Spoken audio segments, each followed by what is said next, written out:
ఈరోజు పాలక్ పూరి విత్ బేసన్ చూపించాలి అనుకుంటున్నాను. పాలక్ పూరి అంటే పాలకూర ఒకటి వేస్తే చాలు అండి. కానీ నేను ఇంట్లో ఎప్పుడు మెంతమాకు, కొత్తిమీర, కరివేపాకు స్టాక్ పెట్టుకుంటాను.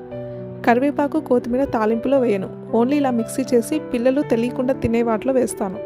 అందుకే ఇప్పుడు దీంట్లో ఇవి కూడా వేస్తున్నాను.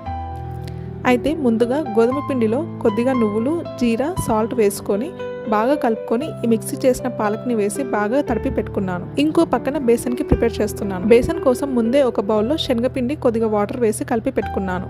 ఇంకా ఆ తర్వాత ఒక కడాయిలో ఆయిల్, ఆవాలు, జీరా, ఎండుమిర్చి, పల్లీలు, కొద్దిగా పసుపు వేసి ఆ తర్వాత ఆనియన్స్, పచ్చిమిర్చి వేసిన తర్వాత రుచికి సరిపడ సాల్ట్ వేశాను.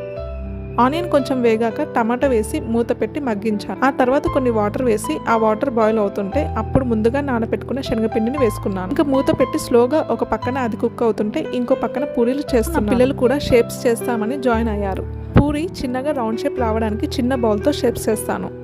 పిల్లలకి ఇంకొంచెం ఇంట్రెస్టింగ్గా ఉండడానికి కొన్ని ఇలా డిఫరెంట్ షేప్స్లో చేస్తాను. ఈ షేప్స్ నేను అమెజాన్లో తీసుకున్నాను. నాకు పిల్లలకి అయితే పూరి బేసన్ ఫేవరెట్ బ్రేక్ఫాస్ట్ అండి. ఎవ్రీ ట్యూస్డే ఒక్కో రకం పూరి చేస్తాను. ఒకసారి రెగ్యులర్ పూరి, ఒక వీక్ పింక్ పూరి, ఒక వీక్ గ్రీన్ పూరి, ఇంకో వీక్ ఓన్లీ మేతి ఆకు వేసి చేస్తాను.